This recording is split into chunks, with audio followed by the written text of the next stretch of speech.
mua từ tép. Ha.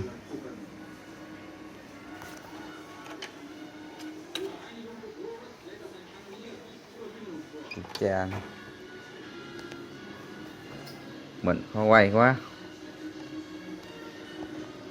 đây,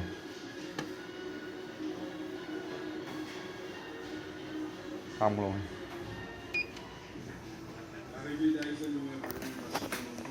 Rồi chính của nó này ha, được là cho dễ nhìn. Được rồi,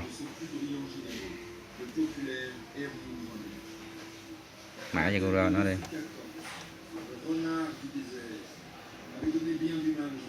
HT162 bằng phím ha.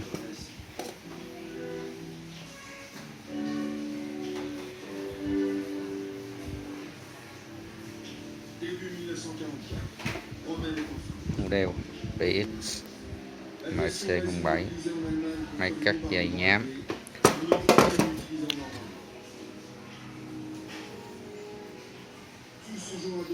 Bộ dao.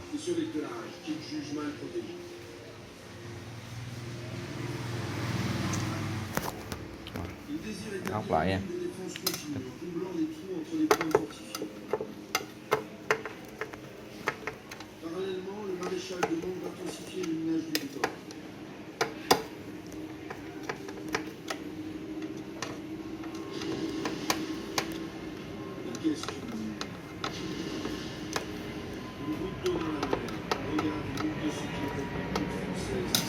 Rồi, đây là cái K3 tủ ha.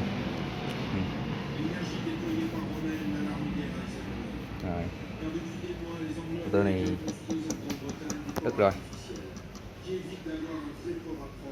thì cái ruột của nó ha, bung cái ruột ha.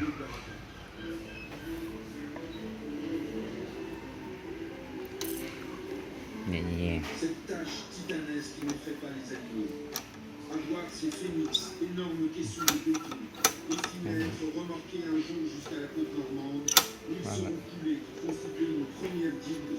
Bộ này 3.5 mm.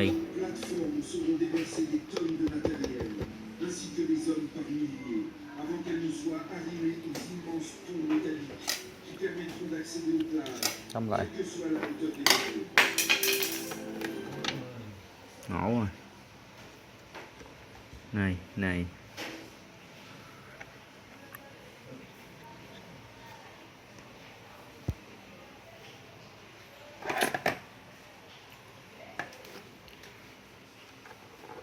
Xem lại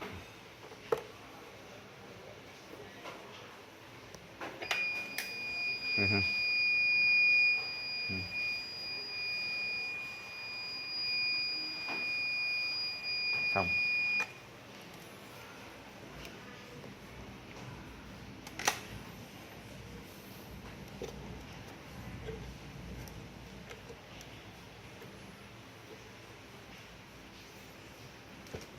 Chở đục nóng.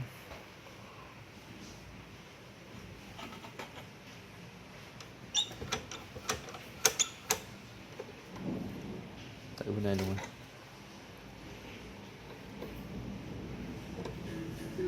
Đây còn ha, đây ok.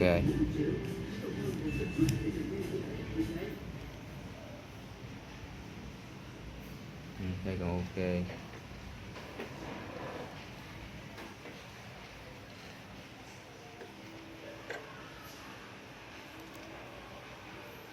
CPU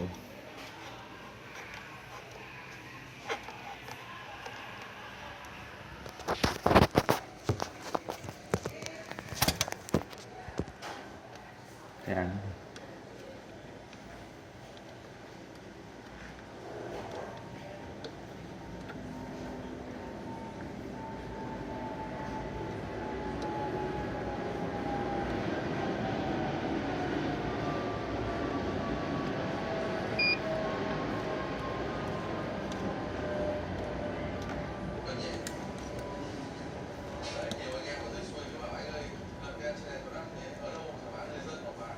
Ngoài đứt phần này rồi. Mình mua phần này về hai cái cục này vô, 2 be ha, coi lại mã.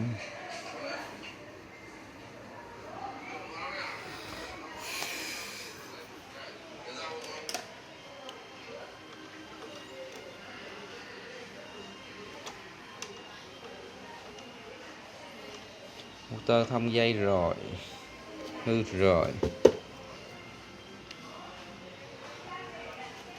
Nổ, hai con nổ, này. Còn công suất nè, coi BT nè, chết luôn rồi.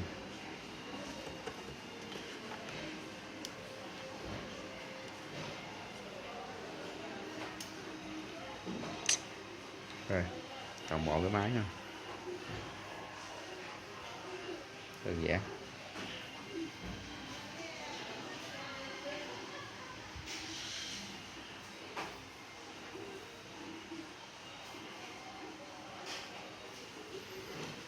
Kiểm tra coi còn con nào đứt nữa không.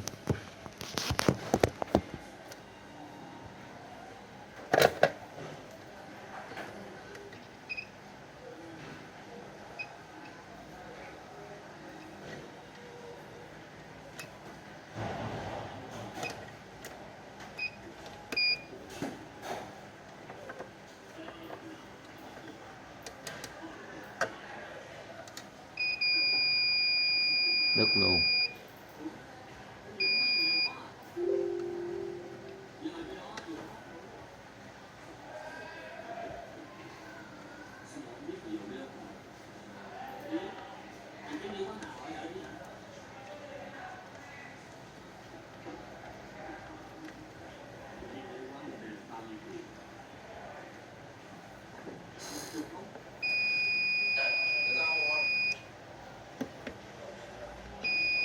Rồi chạm bo luôn rồi.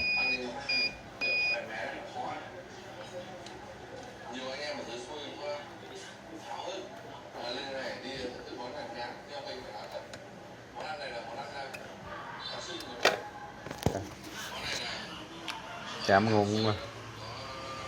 Chạm nguồn bên đây luôn. Rồi. Ok ha. Hai cắt ngám.